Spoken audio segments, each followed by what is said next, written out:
have any considerations for the agenda? The only thing we're not gonna make a change or anything, but if you notice under new business, the presentation is under A, and under B is the resolution that the board would then vote on. What we'll do is after the presentation, if there's anybody that would like to talk, would like to speak, we have a sign-in for public participation if you want to talk. There is a 3-minute limit. If you're not sure and you may not think you want to talk right now, but after we go through the presentation, if you do, feel free. That can always be something that's filled out after as well, or as we're going through. If you do have questions on some things and you want to get some clarification, we can sure do that as well. So that is really the only, and there's no addition, but it's maybe a little bit of a modification to that agenda that we have there. If we would stand for the face of flag for the pledge of allegiance. I pledge allegiance to the flag of the United States of America and to the republic for which it stands, one nation, under God, indivisible, with liberty and justice for all. All right, tonight there are no celebrations, but I do want to thank everybody for coming out to this special board meeting. What we will do, like I mentioned, is I have a presentation that I'm going to work through, kind of talk through the reason we're here, the purpose of being here. And then after that, we'll have some time for anybody that wants to kind of talk or share some information. And then after that, the board would then vote. Just so we're all kind of on the same page, or the purpose of tonight's meeting is basically what the board is going to decide on tonight is if we take this particular, in this case, we're looking at doing an operating referendum. If we take that to the community for a vote. So the only thing they are deciding tonight is basically if it goes out to the community for a vote. There's no them saying yes to that. There's no tax increase at that point or that time. It's just them basically saying, we're going to give the community an opportunity to talk with us, to let us know kind of their thoughts on this for the Oak Hill schools moving forward. Any questions? So I have a little bit of a presentation here. It might.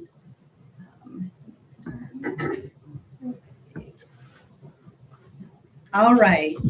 Oak Hills has always been more than a school district.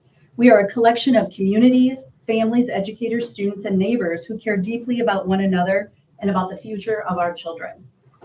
Tonight, we want to share the story of Oak Hill, where we are today, what we've accomplished together, the challenges we're facing, and the opportunities ahead.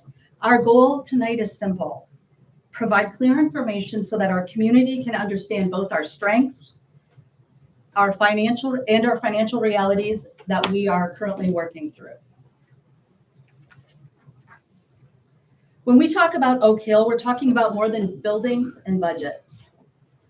We're talking about opportunities for students, traditions that connect our communities, and schools that have served generations of families, many who are sitting here today.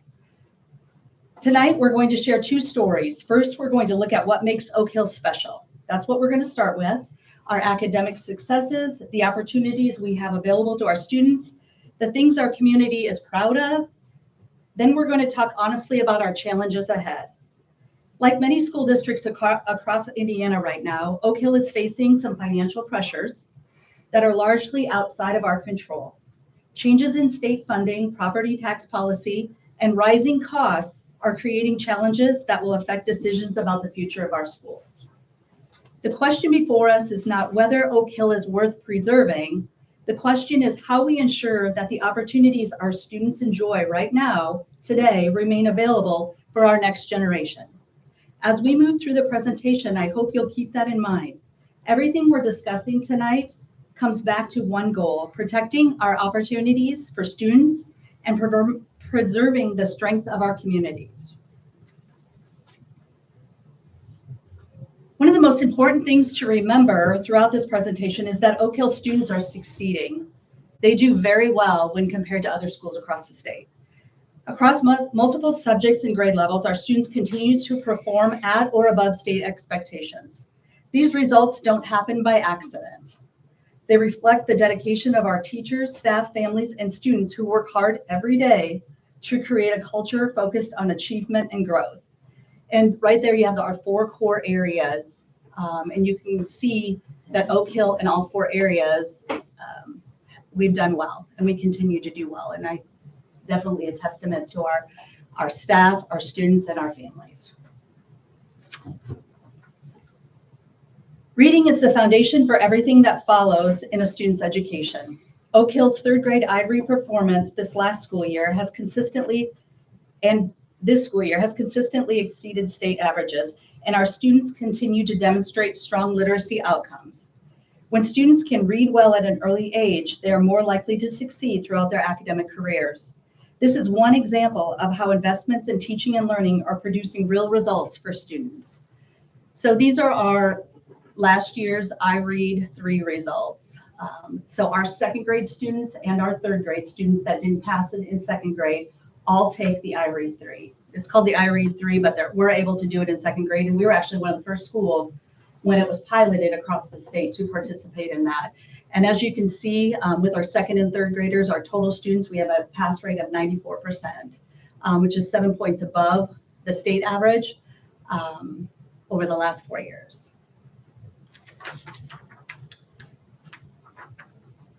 Our junior high has earned recognition among the best middle schools in Indiana. That recognition reflects academic achievement, student growth, and the commitment of our staff to creating an environment where students can succeed.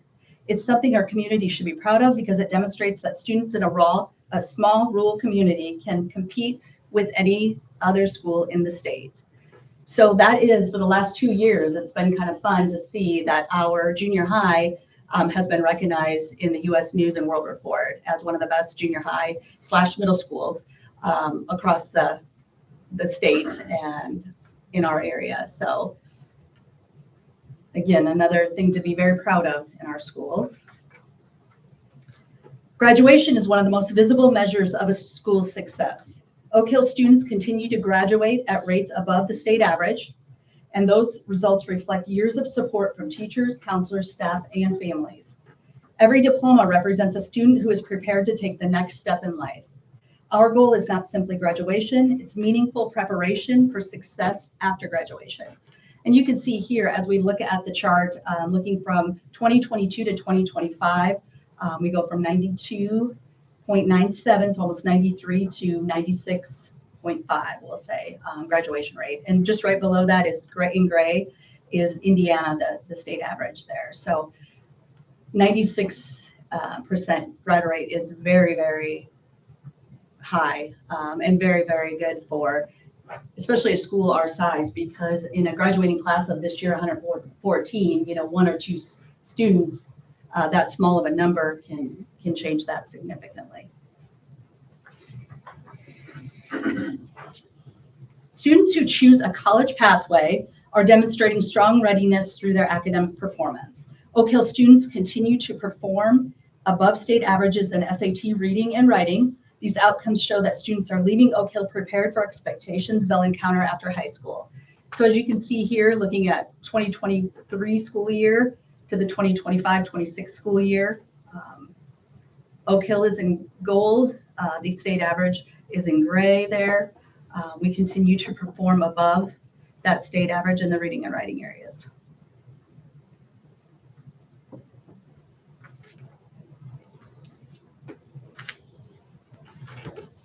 Not every student follows the same path after graduation. That's why Oak Hill has invested in career-connected learning opportunities. Students are participating in work-based learning, earning real-world experience, and building connections with local employers. These partnerships help students explore careers while developing practical skills that employers value. So in this slide, you can see that work-based learning has become also another important component of graduation plans. And those work-based learning opportunities, now we are starting to provide and grow within our own school. We go from students participating last school year to already having more students signed up for this next school year. When this started in 2017, we only had 15 students participating. It's open to our seniors And right now we have 10 or more businesses that participate in this. Mrs. Edwards at the high school is our leader, our teacher that is in charge of the work-based learning program. So she's worked really hard over the last almost 10 years to grow that program so that our students have opportunities outside of school while they are in school, starting that career, looking at different options, and then, possibly going into something like that after high school. Success after high school looks different for every student. Some students choose college, others enter the workforce, military service, apprenticeships, or technical training. Our responsibility is to ensure students have opportunities and support regardless of which path they choose. Through dual credit programs, scholarship support, college preparation resources, and career center partnerships, Oak Hill students have more opportunities than ever before. And then just this last year, our seniors have an end of the year senior scholarship day, and over $3 million was awarded at Senior Awards Day at the end of the school year to 112 students, or 112 students that were eligible for different scholarships. So I think that says, again, when we're looking at over $3 million to a pretty small population of students, it's pretty telling of how well our kids do, and hopefully then carry that on after high school here. There we are. I tried to prepare. I said, just a heads up, nothing bad though. So our great schools start with great people, and that's anywhere you're at, right? Every success we've discussed tonight begins with people. Teachers, support staff, bus drivers, custodians, cafeteria workers, administrators, and countless others make these outcomes possible. The quality of a school district is directly tied to the quality of people serving students. One of the ongoing challenges that Oak Hill has faced, along with other schools in our area, is recruiting and retaining talented, very highly qualified teachers. Investing in students begins with investing in our people. Our staff really is the best. If you don't know, or if you haven't been around our schools, we have some very dedicated staff, and I feel like these last 2 years is a true demonstration to that. We've struggled these last couple of years financially, while other schools around us are giving larger raises to their staff. We haven't been able to do that. 2 years ago, we were only able to give a step increase to our teaching staff, which is a $750 to $1,100 raise. And then this last year, we were required, because our starting teacher average was below the 45,000 required by the state of Indiana, we were required at 43,000 to increase that to 45,000 starting this school year. So our teaching staff did get a $2,000 raise this last year due to us having to step into and move into the required 45,000 starting teacher pay. So, I mean, I think that there is a testament that our teachers are here because they want to be here. It's not because, of financial gain or anything like that. We have great kids that they want to be around. Growing leaders for tomorrow. Agriculture education is deeply connected to the history and identity of our community. Programs like FFA provide students with leadership opportunities, hands-on learning experiences, and connections to local industry. Students learn responsibility, teamwork, communication, and problem solving while building skills that prepare them for life beyond school. These experiences are part of what makes Oak Hill special. And this last school year, we did have an opening in our ag education program, and we did not have very many applicants. By very many, we had one. Our new principal at the time went out, made a lot of phone calls, did a lot of recruiting, and was able to recruit. We were able to interview 3 people for that position, just because we realized the value that position and agriculture brings to our school, to our students. You look at our population of students, a large portion of them are very involved with our ag communities. So we want to make sure that we're continuing to grow and thrive in that area here. Performing arts. For many families, some of their favorite school memories come from a concert, a choir performance, a band competition, or one of our annual musicals. These programs give students opportunities to build confidence, develop creativity, work as a team, and perform in front of an audience. Those are skills that serve students long after they leave school, but the impact goes beyond the students on stage. Our performing arts program brings our community together. Parents, grandparents, neighbors, alumni, and community members fill seats to support our students. And if you've ever been to an elementary concert here, that I feel like is a clear indication of, and we only do one grade level at a time. So, I mean, I feel like that is a true event that brings our people together. The annual musical is one of our most anticipated events of the year. Some years they've included students in grades K through 12. That doesn't happen at all schools. And I feel like is another example that sets our small school apart. When we talk about Oak Hill, we're not just talking about academics. We're talking about creating experiences that students remember and communities rally around. These programs help make Oak Hill a place where students can discover their talents, build friendship, and find a sense of belonging. Athletics have always been more than wins and losses at Oak Hill. On Friday nights, you don't have to see a football game, you see a community come together. Families, alumni, students, and neighbors gather to support something they care about. These traditions are part of who we are. And that same pride carries across all athletic departments. This past year, our girls basketball team brought home a semi-state championship and were runners-up in the state finals. And our boys basketball team were regional champs. Both accomplishments energized the community and gave all of us something to celebrate together. And if you were able to attend the girls' game down at Gamebridge, it's just amazing to see a small community like ours bring so many people to cheer on a girls' basketball team. Whether it's under the lights on Friday night, on a cross-country course, on the volleyball court, or in a packed gym during basketball season, these moments connect generations.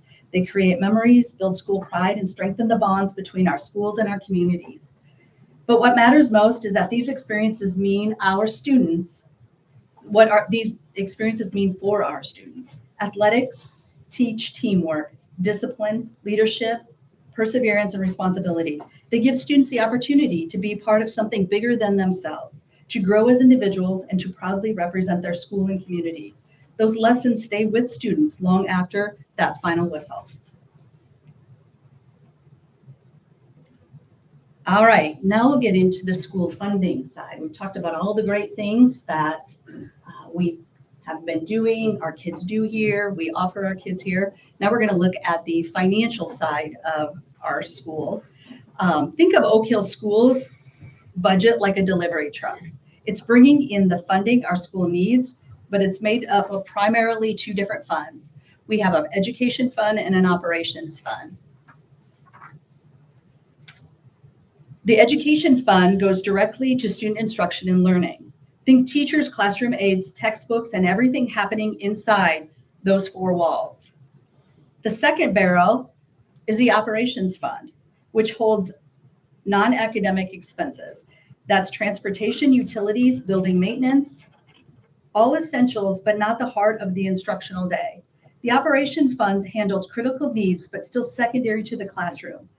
The takeaway is, as you can see there, the blue funding is what comes from our education funding, our basic state grant that fills up almost the entire education barrel, and then also some of our operations fund that we're able to use in that area as well.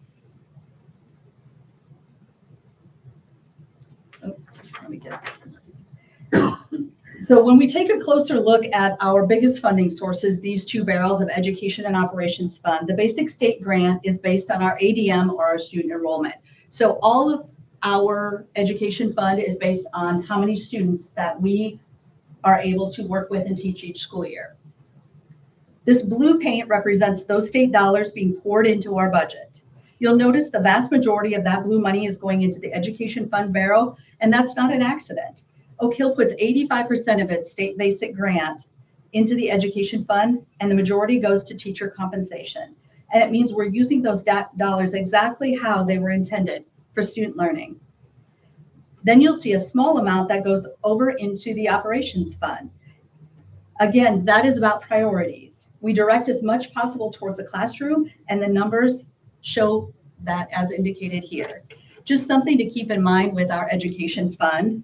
Our total budget there is about 13 million, and our education fund for our staff, so all of our teachers, our instructional assistants, those people that work on the education side of our school, our salary and benefits take up about 10 million, 10.6 million of that 13 million that comes in.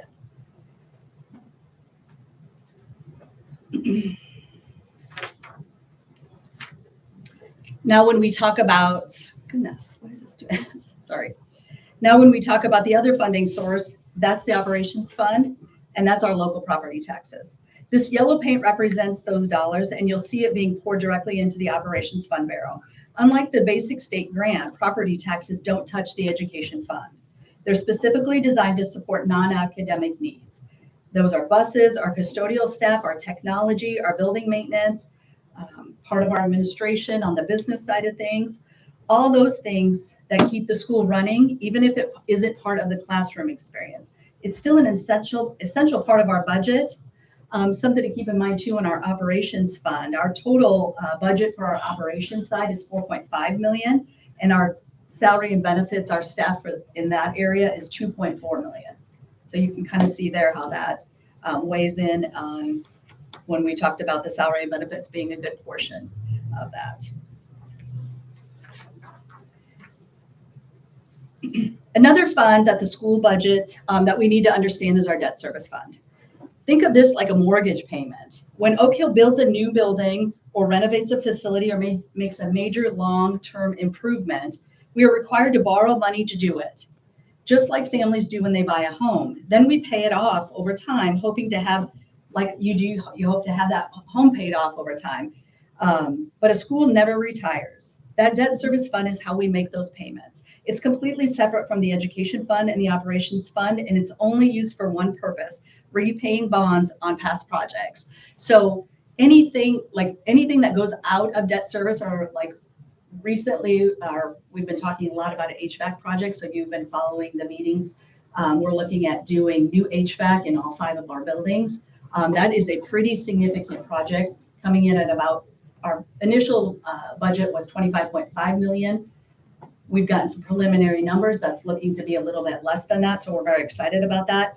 But when you take money, or we collect taxes into our debt service fund, that can only be used for specific things, like a big project like that. Or we recently did renovated the pool, put a new dehumidification system in there. So we can use that money only for those types of projects and maintenance at the school.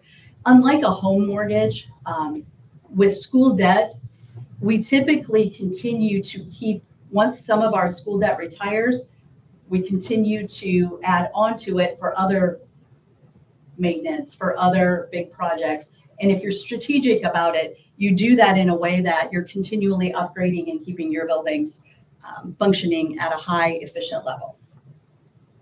So we aren't able to use debt service for our teachers or our classroom needs. Indiana law prohibits that. So we're legally locked into debt service only to pay off like bonds and different leases that we take out. The green paint bucket represents a referendum fund. We do not currently have that right now. Tonight, that's what we are talking about, possibly looking at adding to the November ballot, is an operating referendum for our school. There's 3 different types of referendums. You could do a capital projects, an operating, which is what we're looking at doing, or a safety referendum.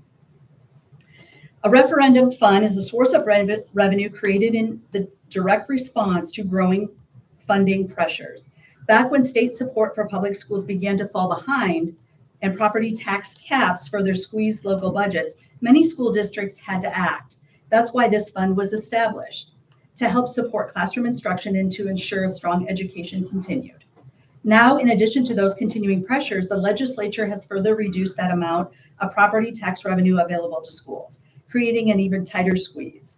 The referendum isn't a blank check. It's targeted. It fills a gap the state funding isn't isn't able to cover in both of those barrels that we talked about.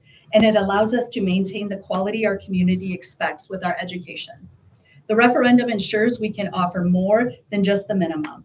It's how we can protect programs, keep class sizes reasonable, and retain staff even while other districts around us are having to possibly cut. So now let's take a closer look at the revenue pressures that shape the funding we receive from the state.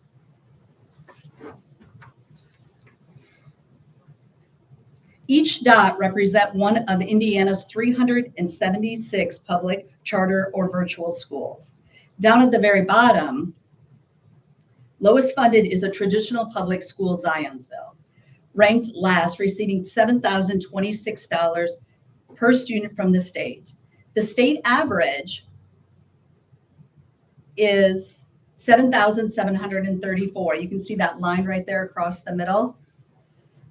Now, as we move up the chart, we see various districts: Noblesville, Bremen, Clinton Central, and at the top, traditional public school is Gary with $9,266, and they're number 6 in student funding per student funding in the state.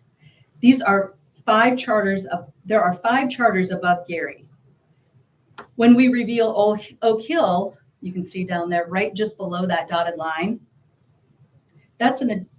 we ranked 237th, which is below the state average. And as you can see there, Oak Hill brings in $7,480 per student. The gap between the $7,480 per student and the state average is $254. Multiply that by our enrollment of, in the fall, it was 1,478, so 1,478 students.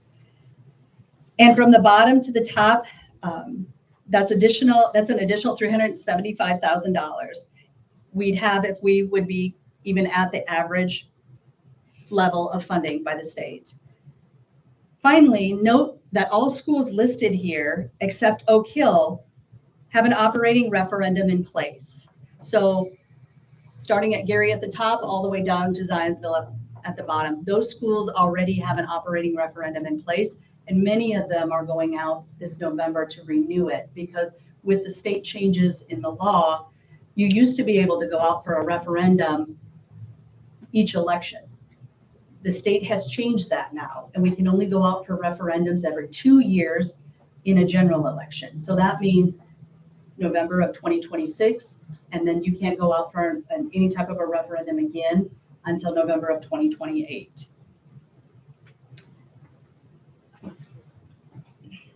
Number 1 at the top, the school that's at the top there is Indiana Ag and Tech, which is a charter school out of Fort Wayne. Their per student funding is $10,168. So just something to think about when we're comparing ourselves to other schools around.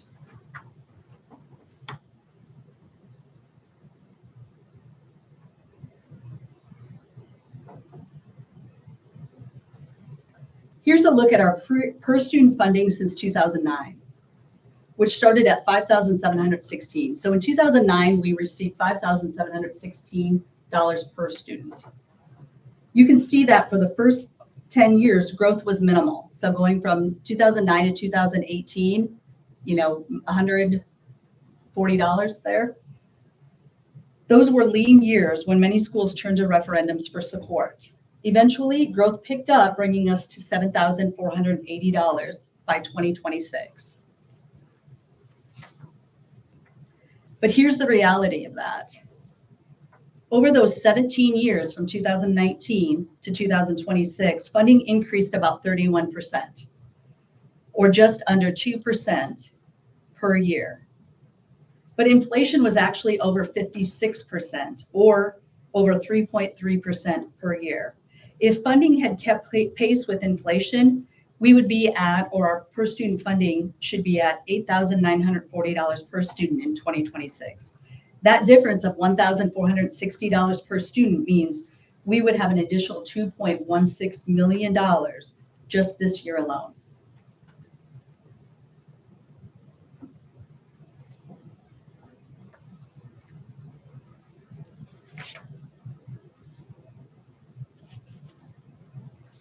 So let's start to talking about tax rate, by trying to understand and get a better understanding of what it looks like when your tax rate is figured. If we take a home assessed at $150,000, the homestead deduction removes $48,000. So when you look at your tax bill this year, this is what you'll see. We're looking at 30 cents per 100 just as a number that's filling in helping us figure out. 30 cents is not where we're at, and it's not where we are looking to be, but it just kind of helps you calculate and figure that, so you can kind of take your own valued or your net assessed value and figure it out. So $150,000 home, the first thing you subtract is the homestead deduction at $48,000. Then you subtract the supplemental deduction of 40%, so you take that times 0.60. What you get after that is your net assessed value, and that is what we're able to collect taxes on from all of those that live in our district. You divide that by 100, you multiply it by 30 cents, and then you get your yearly impact of $183.60 per year, which equates to about $15.30 per month. So we recently got our tax bills. I brought mine out, kind of worked through it, and it does. It helps you get a better understanding per month what your taxes look like. And they're different in every different township that we have. Mine is different than some of the ones we use here. So it was interesting to kind of compare that. Just to ground us, this is a baseline year under current rules. So this was 2025. This is what the deductions look like on a home with a gross assessed value. So your starting value of your home at $150,000. The homestead credit was $48,000. There was a 37.5% supplemental, which was you could subtract the $38,250 for that, gives you a net assessed value of $63,750, which a 30-cent rate impact of $191.25. So you can see there, that is a little bit more than what we are receiving this year. So your difference there, obviously you go from 37.5% supplemental to a 40% supplemental. That's where that difference comes in. And each year you're going to see those are going to change. And that's what's going to make a difference in your tax rate along with, or your taxes along with our school funding.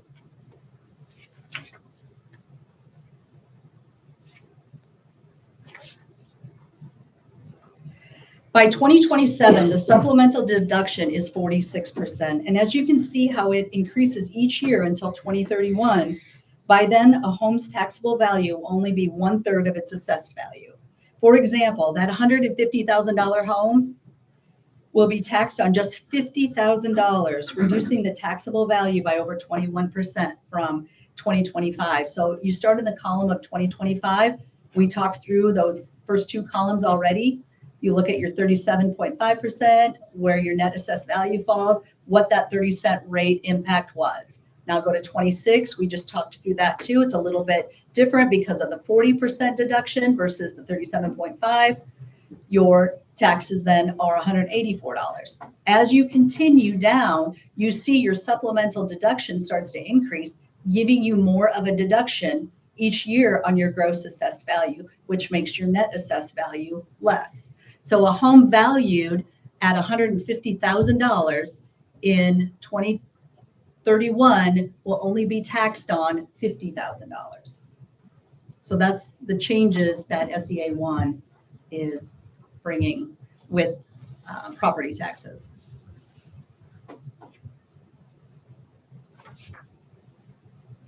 It's not just homeowners. The same concept applies to across other major portion of Oak Hill's tax base. SEA 1 also creates significant new deductions for agricultural property and commercial residential property, such as apartment complexes. In addition, larger exemptions are being applied to certain business property. As these deductions and exemptions are phased in, more property value is removed from the local tax base.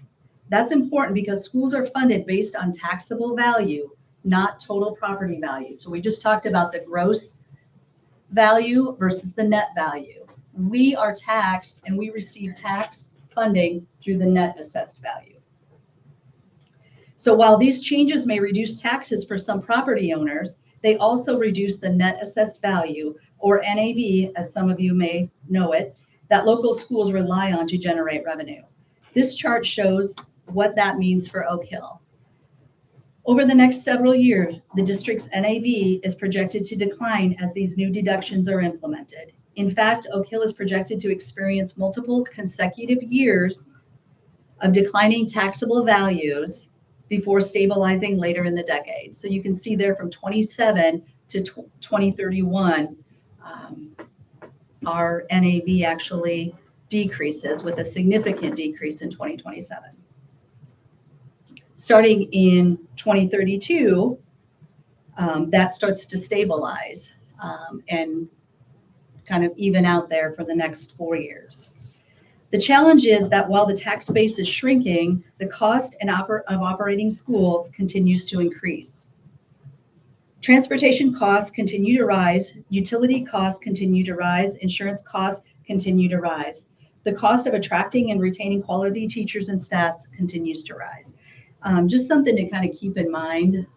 When we talked about our operations budget, I shared with you, we have about a $4.5 million budget. When we say utility costs continue to rise, our utilities this year are projected to be over $1 million. Our insurance costs are, for our property insurance, our liability, all the insurance the school has to carry is going to be $350,000 this next year. And when we look at our transportation costs from, maintenance of buses, keeping buses on the road, to paying our drivers, we're looking at $1.275 million for that. So when you put all that together, that takes up over half of our operations budget. And now if we're looking at taking money away from that budget, it makes it significantly harder for schools to continue to operate at the level of just trying to maintain.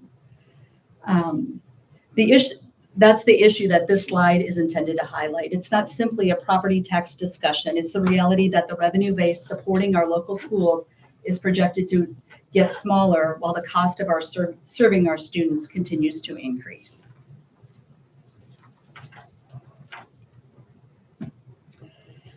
Before making any decisions, and that's part of the reason our school board wanted to have this special meeting, was to talk about these things and kind of share with you the different research and what they've been doing over the last about 6 months as we've done a deep dive into our finances after SEA 1 passed.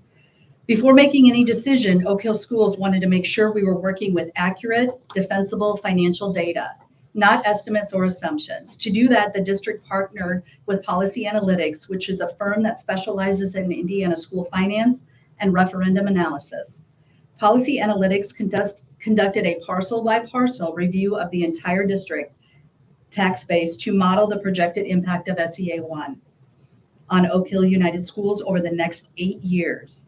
Their analysis looked at assessed value trends, tax cap impacts, new taxpayer credits, projected revenue losses, and long-term cash flow projections. This is important because the financial challenges we are discussing tonight are not theoretical. They are based on detailed modeling using actual district property data and state funding assumptions. The projections you will see in the next several slides come directly from that analysis and help explain why the district is facing significant financial pressure despite continued cost reductions and responsible financial management. So when we look at Oak Hill and how much we receive per student when compared to other schools, you can kind of see where we fall there, and then you can also see where the Indiana average is. So Oak Hill receives about $1,000 less revenue per student than the Indiana average. When we look specifically at operations funding, Oak Hill falls into the bottom 25% of Indiana school districts. In other words, 3 out of 4 Indiana districts have more operations revenue available per student than Oak Hill. Yet Oak Hill is still expected to provide the same educational opportunities, transportation, facilities, safety, and student services as every other district. If you remember to earlier, we said we get about $7,400 per student. So you take that 74 off of that, and the difference is what we receive in the operations funding is what I was kind of talking about here. So we are limited there as to, you only get so much per student. We can only spend so much per student as we try to educate our kids.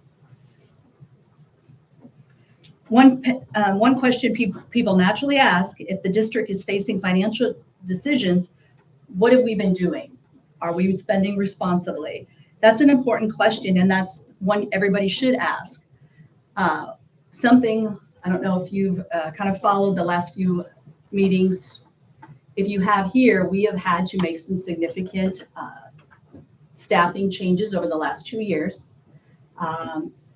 In the at the end of the 24-25 school year, we had 9 staff members or staff positions that we either modified or through attrition, we no longer offered this next school year. So now at the end of this school year, we had to look at the same with our staffing, and we had to we call it a reduction in force, 11 positions.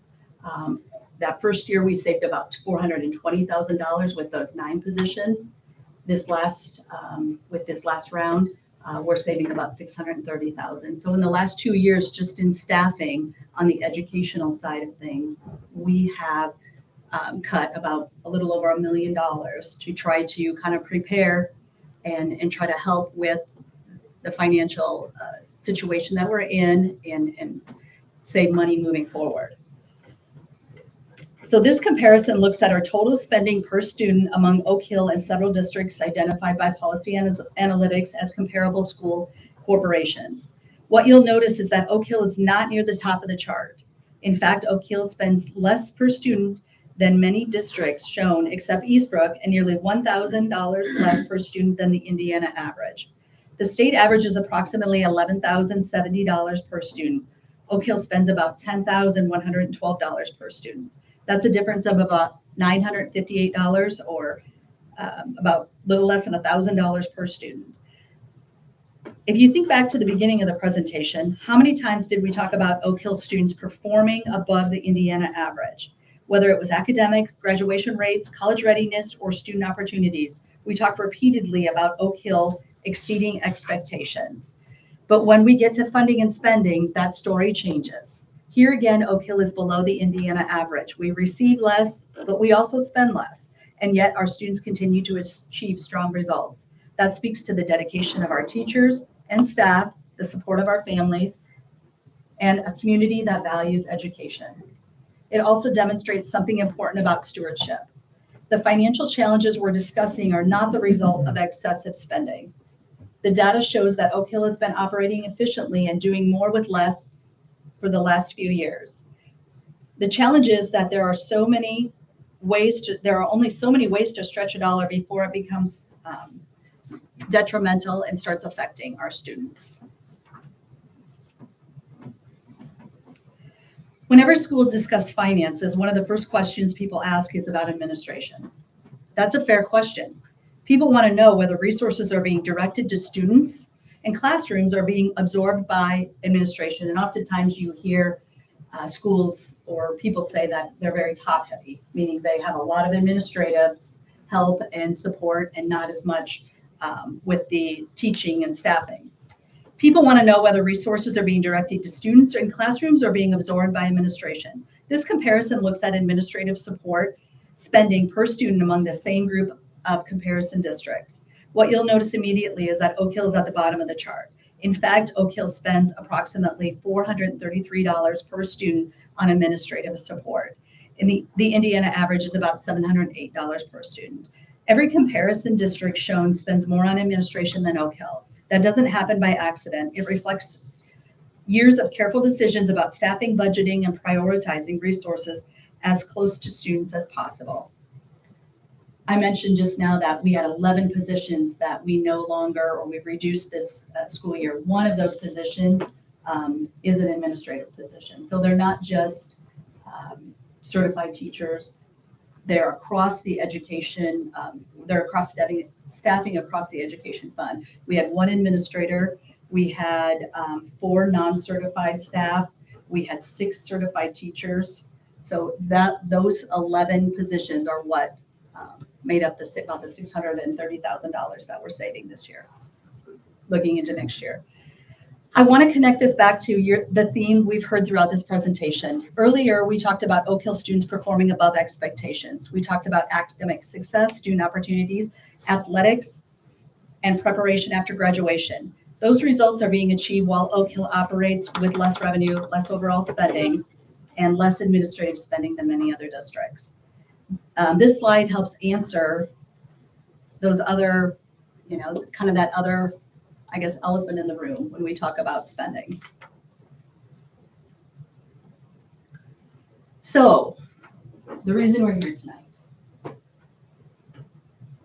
The board is going to make a decision tonight after kind of hearing, like I said, they've spent about the last 6 months diving into our finances, looking at the projections for the future, looking at the changes from the Senate Enrolled Act 1 that's going to come, throughout those next years with the tax base. So what are our options? What can we do for that? And basically, the only way to generate more money for a school district that will be getting less in property tax funding is to do what they call an operating referendum. Like I mentioned before, there's 3 different kinds. This is an operating referendum. So the board tonight is going to decide, is that the next step that we have to take to try to keep our schools maintaining and moving forward, keep our kids succeeding at those levels that we've seen in the past. So what they will do tonight, after my presentation, like I said, we'll open it up to the public, but then they will vote on a resolution that basically will put, this is a question this is the exact question that will be on the operating referendum ballot in November, or the ballot in November 3rd for an operating referendum. So as you look through this question here, it's kind of, you can break it apart. And it provides really good information. But when you're standing there getting ready to vote, sometimes because this is so wordy, it's really overwhelming and it's hard to understand. So as we look at it, this first part basically just tells you or explains that we are going to need to increase property taxes paid to the school corporation over the next 8 years. So an operating referendum lasts 8 years. After that time, it either needs to be renewed or it doesn't. They don't do anything with it. So it's the purpose of funding and sustaining educational and operational funding stability in response to reductions in property tax revenue. The next part talks about what are we going to do with that money? One of the other things I want to share with you tonight is our plan as we look at kind of those first couple years in the money that we would like to hopefully collect through the referendum. We would be maintaining essential health and safety initiatives, including the employment and retention of school resource officers and nurses, supporting, attracting, and retaining teachers and staff, maintaining class sizes and student transportation, and funding academic and support programs to meet the educational needs of all students. By imposing a property tax rate that does not exceed, so we have to, in the question, put a maximum rate that over those 8 years we could possibly collect. Doesn't mean that that's what would be collected every single year. And then we also have to say a maximum of the amount of funds that could be collected during that time, each year during that time as well. So if the operating referendum public question is approved by the voters for a median residence of $150,000, the property's annual tax bill would increase by $198,000. So something that we had to do here across, $198 per year. Excuse me. I'm on to the next part that I wanted to explain. So something we had to do here is we had to go to our auditors and we had to ask them to find the median home value of those homes in the Oak Hill district. So our median home value, and we'll show it here in a little bit, but as you see it, the median home value for Oak Hill residents is $147,700. So that's that middle blue area. And if you noticed on the question, it said 150,000. What we are required to do is take our median home value and then bump it to the next $50,000. So even though our median home value is 147,700, we on the question it'll have to read $150,000. But just to kind of look at our maximum tax rate of 33.32. So if you go back, that was that bottom part right there, the 3332. So if we were to figure the tax rate on the 33.32 on an average home in our school district, it would be $194 annually, which would be $16.15 monthly. But that, like I said, that's the maximum rate that we're asking for the possibility to go to at some point during those 8 years if we need to. What the board has decided, or what the board would like to do, is we would like to look at, or the school would like to look at 14.79 cents in 27. So you can see on the median home value there what that 14.79 cents would do to the tax rate during that time. It'd be $86 annually, $7.17 monthly for an median home or an average home there. You can see if you bump it up or it goes lower, what that would look like as well. The second year, they're looking at doing 24.61 cents. And that's not something each year you get to decide. Each year you get to decide now, do you need to go to the 24.61? Do you maybe keep it closer to the 14.79? They would get to decide that each year. So you can kind of compare the two there. But something interesting to notice here, even though our tax rate increases in 28, because of all those deductions that we talked about earlier, the actual taxes paid is less. So that is kind of the difference there, or kind of something that is, because of the deductions, the increase isn't as significant as it has been in the past. So you can see that there. So, and these numbers were based on Converse Town. So obviously the different townships, and we talked about that earlier, I kind of mentioned it earlier, they have different tax rates and your taxes vary depending on wherever you live in our school district. So this particular information is based on the Converse Town. So one of the most important things to also understand about SEA is about what it does to our farmland. So SEA 1 lowers the amount of farmland that is actually subject to taxation. Historically, farmland has never received deductions like homeowners because farmland was always assessed under a formula that typically produced values far lower than below market value. So what farmers were taxed on was a lower amount than they could actually sell their land per acre. So that's kind of what that means there. SEA 1 changes that. First, the capitalization rate used in the formula increases from 8% to 9%, which lowers assessed value in 2026 and 2027. Second, the statewide base rate falls from $2,280 per acre in 2025 to $2,210 per acre in 2027. And third, for the first time, farmland receives deductions that reduce taxable value even further. Those deductions begin at 6% in 2026, increases, so then it goes to 12% of a deduction in 2027, reaches 18% deduction in 2028. They continue to grow until farmland receives a 1/3 deduction in 2031. The result is that taxable value per acre falls from approximately $2,280 in 2025 to about $1,943 in 2028. That declining taxable value is important because it helps offset the impact of the proposed referendum that we would like to look at next.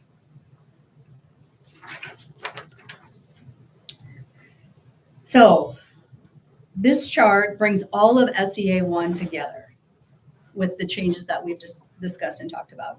On the previous slide, we showed how taxable farmland value is falling because of lower base rates and new deductions. Here we're looking at actual tax bills for a sample 100-acre farm. In 2025, before the new SEA 1 deductions take effect, the tax bill is approximately $450. In 2026, the tax bill drops to about $3,965 because of the lower assessed values and new deductions. The referendum begins in 2027, which increases taxes by about $276 on 100 acres at the 14.79 cents that we showed earlier. However, because farmland continues receiving larger deductions and lower taxable values, the overall tax bill remains lower or near the 2025 levels. By 2028, even with the referendum in place, the total tax bill is actually about $28 less than that same 100 acres paid in 2025, even if we bump it to the 24.61 cents that we were kind of looking at and talked about in that last slide with the homeowners.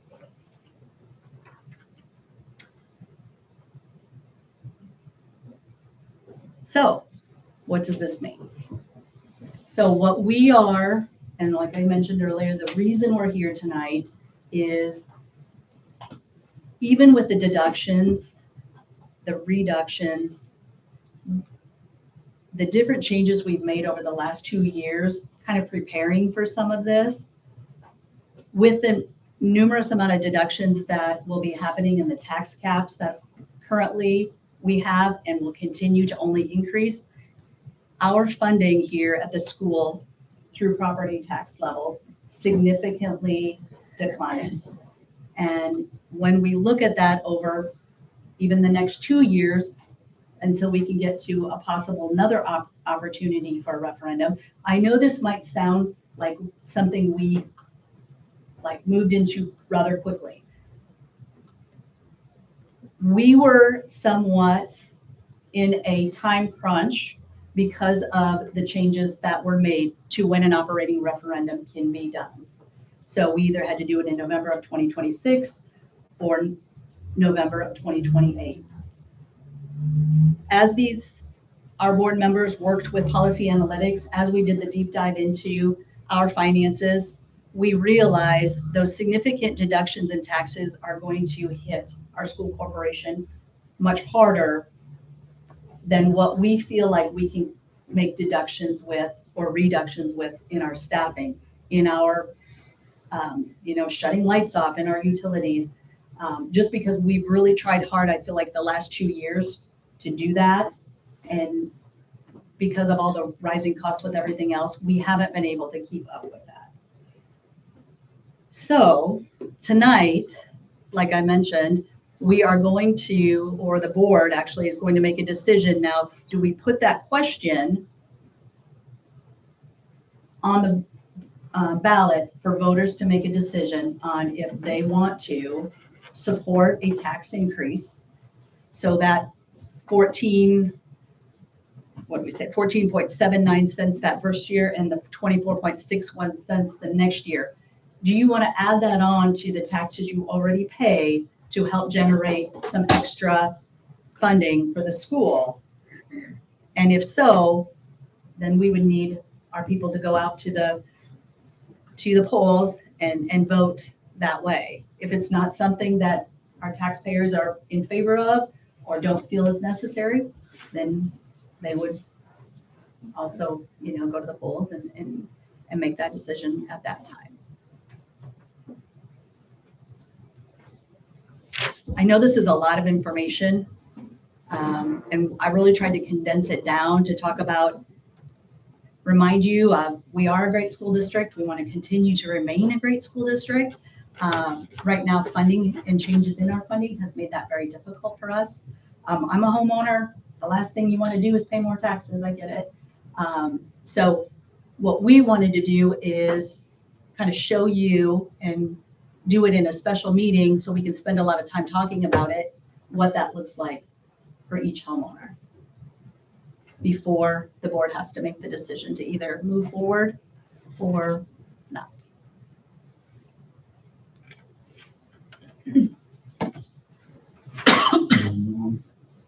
Public participation. Unless you guys have any questions about, or we have any questions about this that you would like me to kind of look back on and talk about. Quick one, real quick. What, say we go down this road and the voters decide not to? What does it look like then? What do we do? Well, obviously we continue to look at other ways that we can make some, major changes to expenses. And, with our declining enrollment, we talked about we're at 1478. In 2021, we were at 1650-ish, so we've declined about 200 students. Obviously, we have 3 different buildings for our elementaries, with our sections decreasing in there. Probably the next step would be, what do those buildings look like? Are we able to condense any of our classrooms, and possibly save, some utility costs and staffing costs by combining, one of those buildings into another building? What does that look like? That would probably be our next big step. That might be something we have to look at anyway, depending on, what that future does hold for us. So it's just continue to try to be really financially responsible. I think you can only cut so many people. So then we have to possibly look at programming. Something I didn't mention, but one of those certified positions was our preschool program. We were not able to sustain that and keep it. We had 16 students that we wanted to max it out at, and we weren't able to keep that enrollment at 16, which caused us to deficit spend in that preschool area. So that was a decision that the board made last month, is to not offer the preschool program moving forward as a cost saving measure. So those would be the different things that we'd have to look at. Thank you.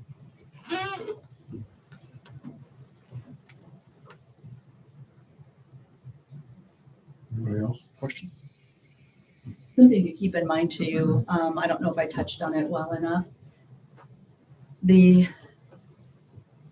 question, or what we would want to use the extra tax money for, would be to maintain.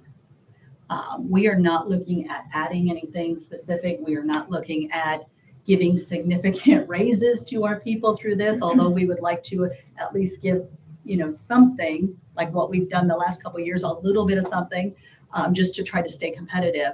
But we are trying to maintain. We want to keep the programming we have. We want to keep our class sizes smaller. We want to use this money to help maintain and keep our district moving forward. We've done a lot already. I mean, I think that's a true testament to our kids.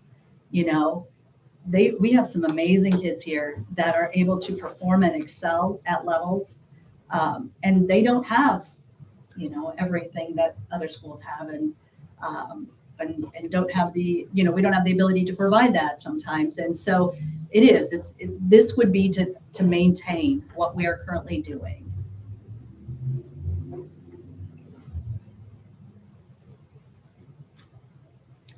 So open this up to public participation. If anyone would like to talk or ask questions, now would be the time.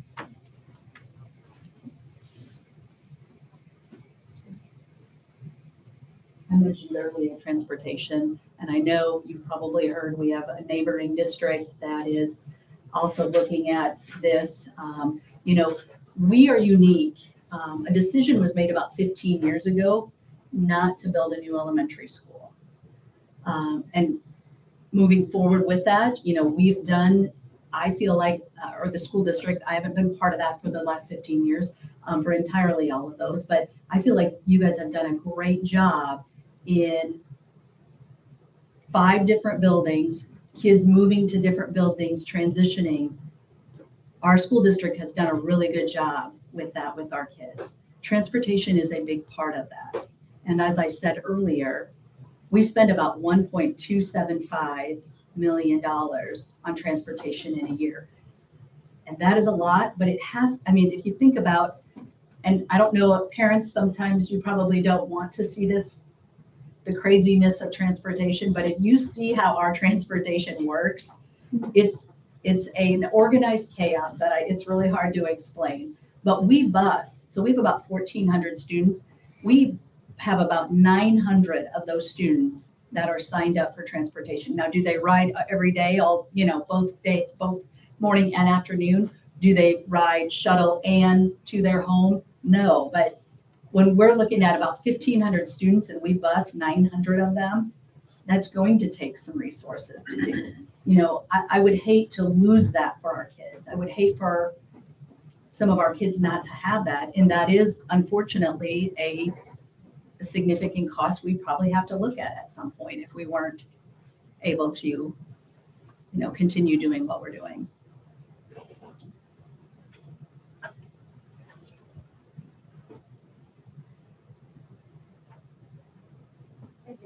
Yeah. How confident do you feel of raising it in 2027, 2028 with the 14 and then the 24% that it will be able to have enough margin to close some of those gaps? Or are we going to come back to the table for 2028? Well, so what this, basically when this goes on the ballot in November, you would be agreeing to 8 years. So after you'd make that decision in November, it would be then up to our board to decide each year what that tax rate would be. And then it cannot go above that 33, 32 number. So this first year with the 14.79, we would collect about $717,000 is what that would generate. And so what we have to do as part of this too is, and I was going to show you that after we talked through what the resolution looks like, we have to come up with a spending plan of that. So we did that, we broke it down and put it into the areas, those areas mentioned there where we're going to need some extra support. Transportation is one, our SRO and our nurses. During COVID, we used to have 1 nurse for our entire school corporation. We hired another one. A couple of reasons for that. Obviously, COVID brought about some craziness with, having to social distance, having to constantly, go through that process of testing for COVID. But we have some significant health needs in our students, more so than we probably ever had in the past, even just with kids with just seizures that are kind of unexplained. We have kids on feeding tubes. So for one nurse to try to manage that and oversee that for 1,400, almost 1,500 students was just too much. So now we have 2 nurses. We have an elementary one and a high school one. And then we have 2 nurses, nursing aides or nurses assistants that work under those 2 nurses. One is at the junior high, and then the other one splits her time between the 3 elementaries. Those 2 go between the 3 elementaries. So those are just some of the obvious things that we want to keep for the safety of our students. We also have pretty small class sizes right now. We have less than, our junior high is probably our larger class sizes at 24, 25. Our kindergarten classes will be 17. Another big factor with our ADM that I didn't mention, I said, we've lost about 200 students over the last 5 years. Much of that is, I shared we graduated 114 students. We have 70 kindergartners signed up right now, which is the lowest kindergarten class that we have had ever. My first year here, we had 100. The next 3 years, we've kind of teetered between 90 and 100. So we've been able to have 5 sections. Well, part of that reduction, one of the certified teachers, July 1st, I had to make was Mrs. Liddick and I had to tell one of our 5 sections of kindergarten that we weren't going to be able to have 5 sections with only 70 students. So we are down to 4 sections in kindergarten. So it's a couple, lots of variables there that's affecting all of this. The changes in property taxes, our students, the numbers, just not as many kids in our area have been in the past, not as many bigger families. So lots of factors into that. What your assessment rates for property taxes did you use in your study? So 2 different ones. For the farming one was Pleasant Township, which is just the northern part of Sweetser, into that country area there, that kind of northwest part of Marion's side, and then north of Sweetser there. We use Pleasant for the farm rates, and then for the these comparison here, we use Converse, just to get a couple different. Converse, Grant County, Converse Town, Okay. like right in the Converse area. My assessment went up $75,000 already. You're going to get a lot more money in that.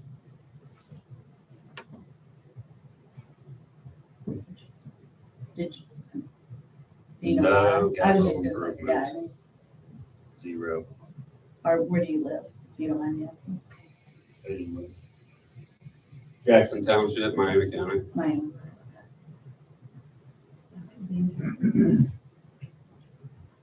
So if you use those numbers, Yeah.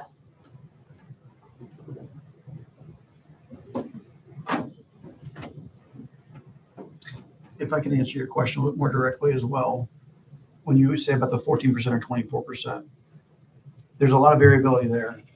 This does cap it at the 33, 32. So let's do a couple scenarios. If our population continues to decline, it's on us to decide where we shift those percentages or those cent amount each year, knowing that there's a cap. So if our population continues to decline or the economy is terrible, we're still stuck at that 33. And so there's a sliding scale there that we can actually propose each year, but it's not a free-for-all. So if the economy is terrible, we have challenges with our population, transportation, whatever, we still are stuck at that. And so, yes, there's a possibility that how can you guess or plan? We have to have a financial plan every time to look at where are we at, what are the challenges, and I would echo Dr. Hartman's statement, just to maintain. And that will ever be a challenge. The economy could explode and help us, or we could look at it and say, we don't need 24% this year. We're doing great. Let's bring that down and benefit our people, our community. Or if it goes the opposite direction, we have to push towards that 33%. And so it will be, and for the 8 years, this is ever present. This will not go away. This will be something that we have to address ongoing and continually. And then again, when you have this 2-year marker that the state has now mandated, we have to consider what's happening with our population, with the tax code, with the legislation, because we're primarily here because of legislation. I don't think it's one thing that was stated, and please correct me if I'm wrong, but when Dr. Hartman showed that schematic of the schools that have existing referendums, the amount of schools that are actually pursuing referendums in November is double digits. We're not the only small school system that's in this boat. Everyone's looking at the same metric going, wow, this is changing for our tax base. We cannot maintain where we're at. So when you look at that right there, these are just existing ones. And that's great. But that's the past. We're talking about the current and the future.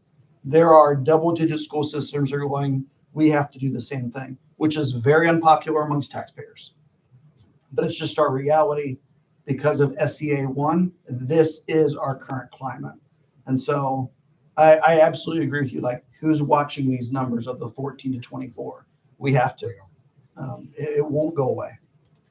How will that be presented to the taxpayers? Is it only when they open their bill, or will it be projected before that expectation? Or we have a meeting you come to, or? They would decide it at a board meeting. And always open to you. Come in, welcome. And these are all the schools that have referendums currently? Not all, No. no. What I was last told was that right now, there are 42 to 52 schools deciding on doing a referendum in November. It's higher than that. It's higher, It's terrible. but additional to, not renewing, Oh, okay. Yeah. not renewing, Sorry.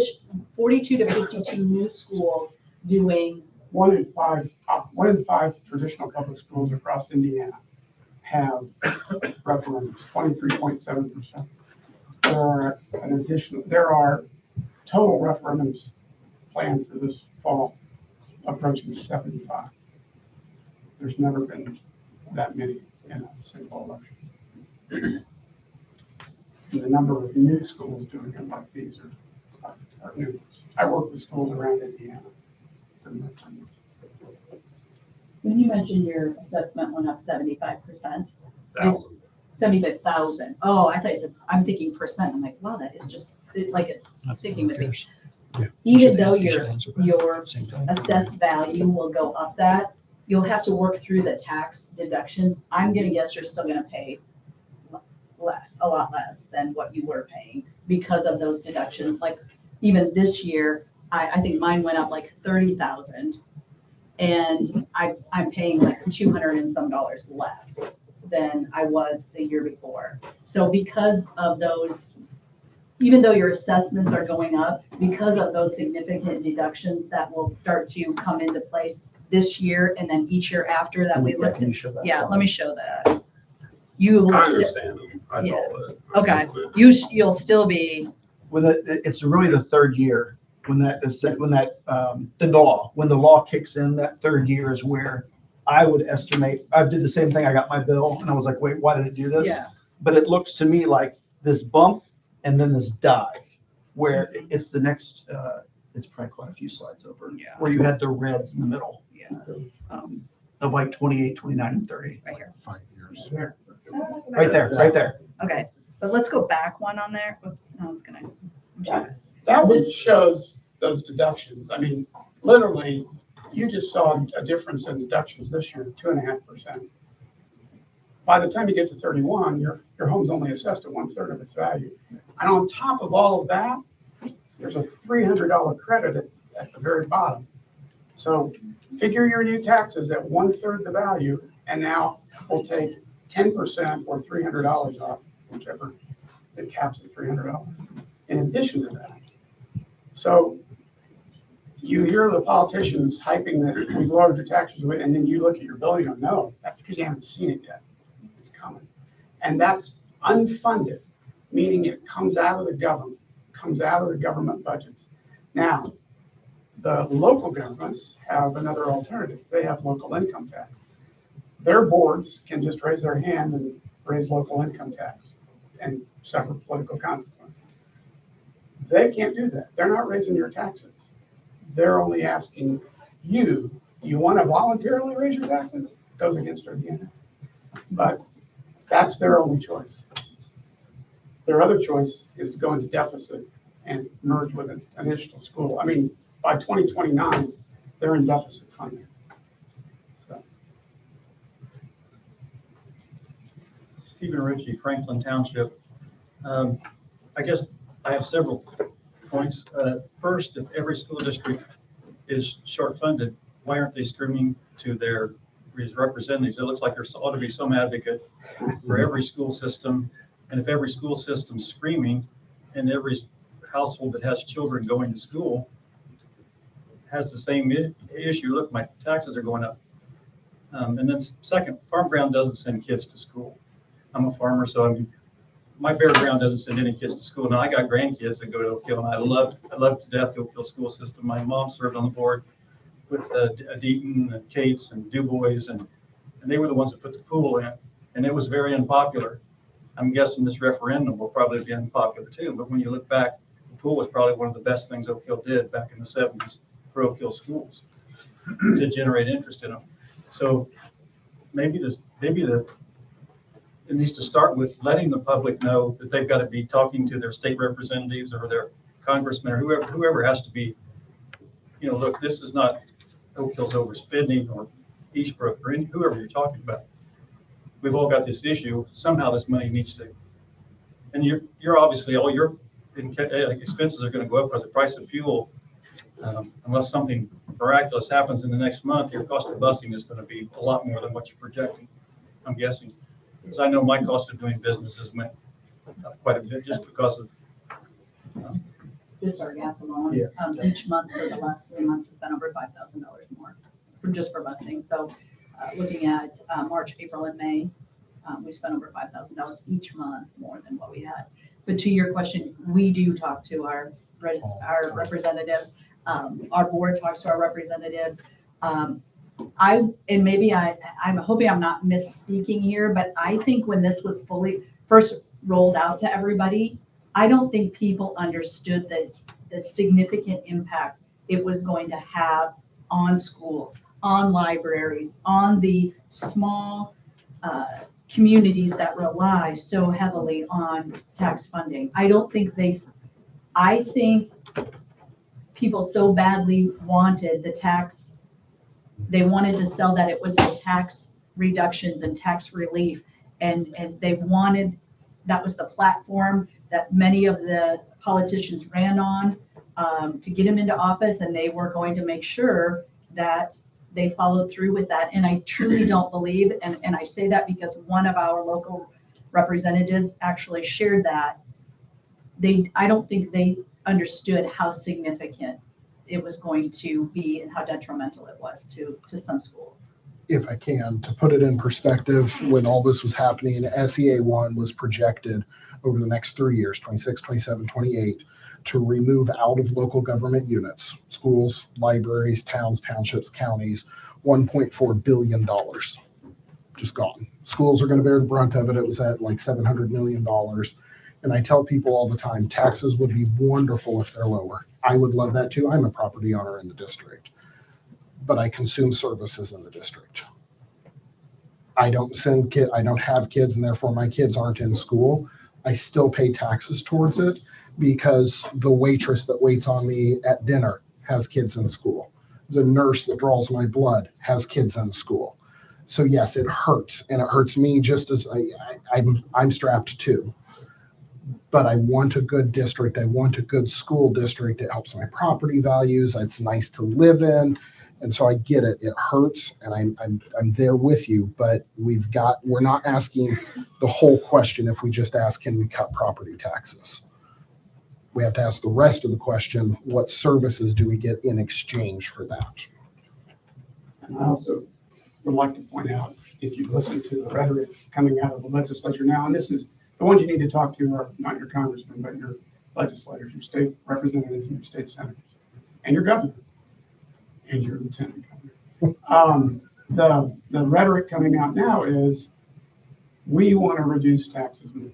We want to take that 10% cut at the end of your tax bill and turn it into 15. We want to stop property taxes for anyone 65 and over. So if you stop property taxes for anyone 65 and over, what happens to those funds? There's two choices. They're either unfunded and they go back on the schools and the other governments, or they get pushed to the other taxpayers, meaning the younger taxpayers have to pay them. So it's one or the other. They're either unfunded credits or they're funded by the other taxpayers. So, in the farming discussion, your farmland per acre is going down, but so is your business personal property. And in fact, the business personal property in the parcel by parcel study that was done shows that business personal property on farming is going down so much, it's actually pushing some of the other government burdens onto your farmland. Your farmland would go down more if business personal property wasn't going down so much. There's so many unintended consequences in this whole world. And right now, the unintended consequences is schools are getting hit hard. So. I think in a longer term, broad stroke, the state government has committed to ultimately eliminating property taxes, period. Yep. And eliminating business personal property, if not all personal property taxes, completely. Yeah. the issue that everyone's dealing with is while they're pursuing those changes, they have failed to provide a backup plan for where are we going to supplement the funds that we're reducing, Right. causing this referendum and such. But there is right now a member of the state Senate or state Congress, I don't know if it's rep or Senate, that is introducing a bill to replace property taxes, et cetera, with a sales tax.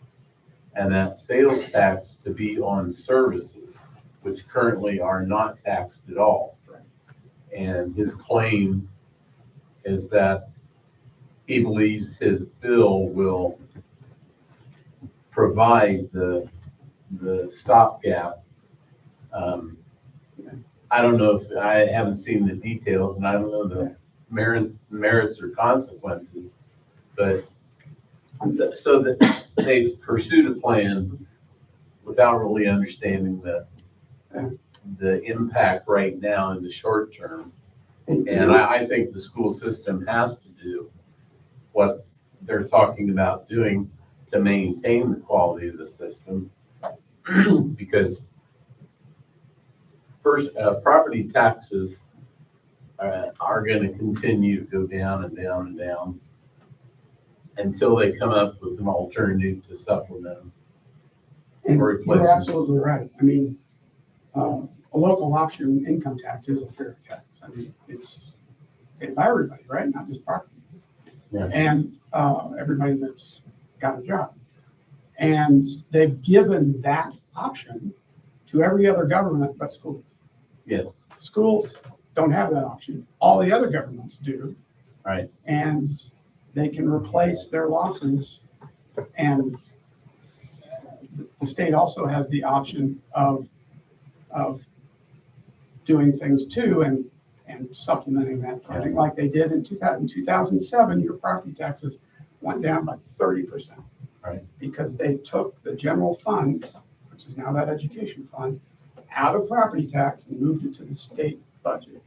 Right. When they did that, traditional K through 12 public schools became 52% of the state budget. Yep. Overnight. Today, they're 38% because they've gradually reduced the funding of traditional public schools and sent it to parochial schools and charter schools and other schools that don't have as good a rate. Yeah, so I would project in the next 8 to 10 years, You're right. you're going to see all sorts of changes that look strange and odd. Why are they doing that? Why are they doing this? Mhm.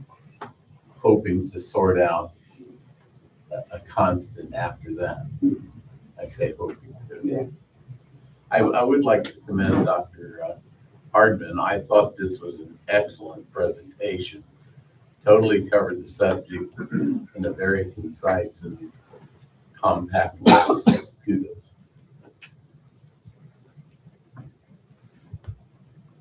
I want to thank all of you all for being here. Agreed. This is not a cut, but most of our board meetings, it's who has to be here. It's a ghost town. But to see our community here means a lot because we want you to be informed and we want you to know exactly what we're dealing with and what we're trying to do about it. So thank you for being here.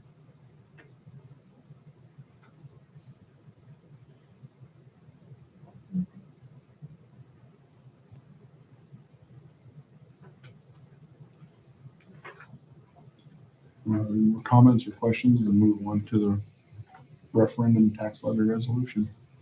So what the board would be deciding on tonight or approving would be exactly what we talked about tonight throughout this presentation.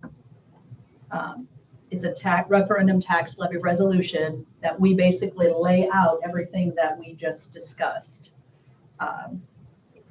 It'd be for 8 years, starting in 2027 through 2034. We have to come up with a revenue spending plan, which I'll share with you in just a minute here.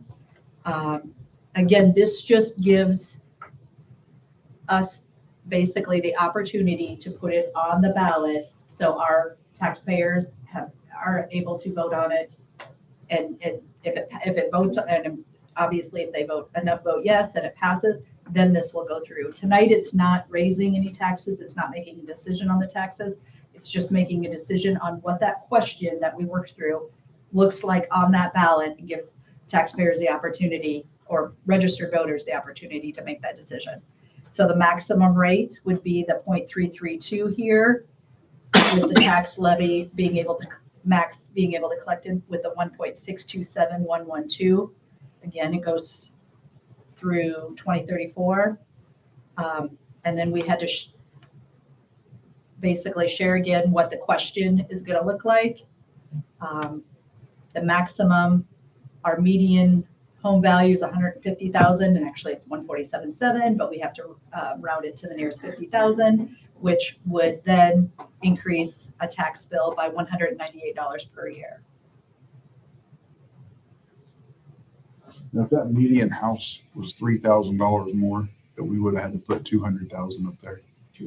Yeah, we would have had to round it. If it was over 150, we would have had to then round to 200,000, which then would have made, which everybody's is different, but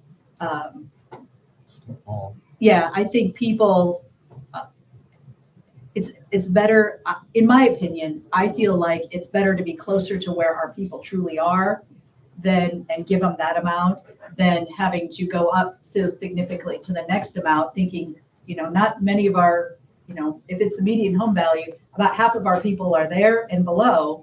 So just trying to give people a better understanding of what they truly would pay or may pay. So that is what the actual resolution reads, how it reads. Now we have to give a copy of all of this to the DLGF, and they have to then approve, which is the Department of Legislative and Government Finance. They have to actually approve our question before it can still go on to the ballot. So there's still another process. That's why it's so early because it seems like November is so far away. Here's our revenue spending plan here.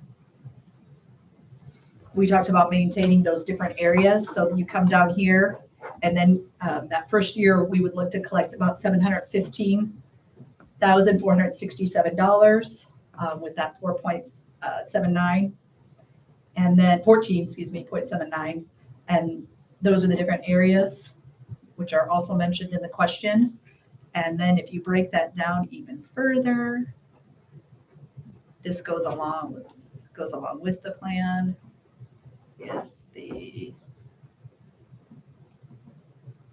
So those 4 areas then are broke down. Yep. Sorry. Those 4 areas then are broke down even farther with actual amounts of what that looks like to, again, maintain. That's what we're already paying, and we want to keep those different programs, people in place so we can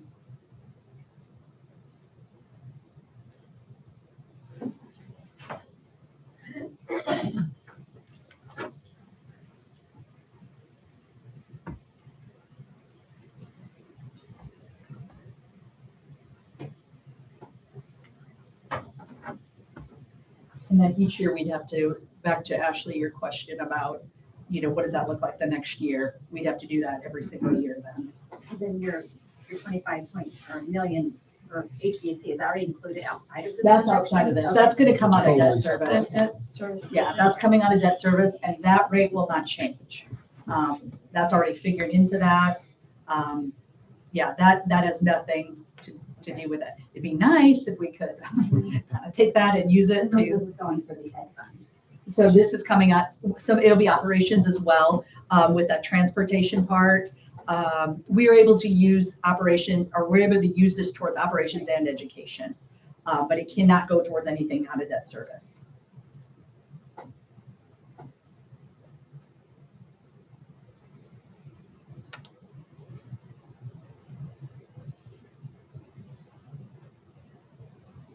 In addition to examining the rate each year, the board has the option of examining the spending plan each year as well.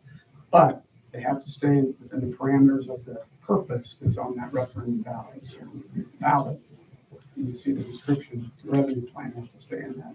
And then the State Board of Accounts comes in and audits them based on all of that, and holds Chris accountable.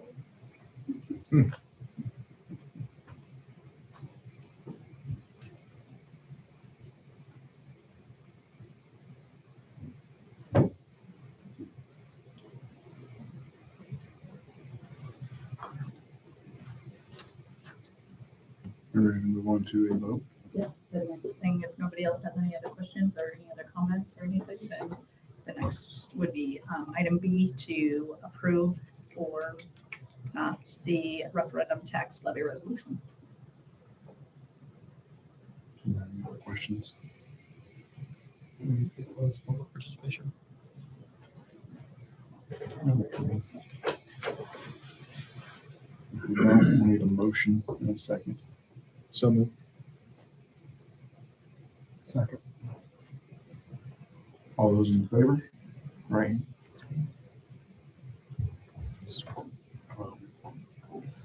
Had to count for a minute. That is all. We need a motion to close them as well. Yep, to adjourn. All those in favor, right hand? I vote. Meeting adjourned. Thank you. Thank you.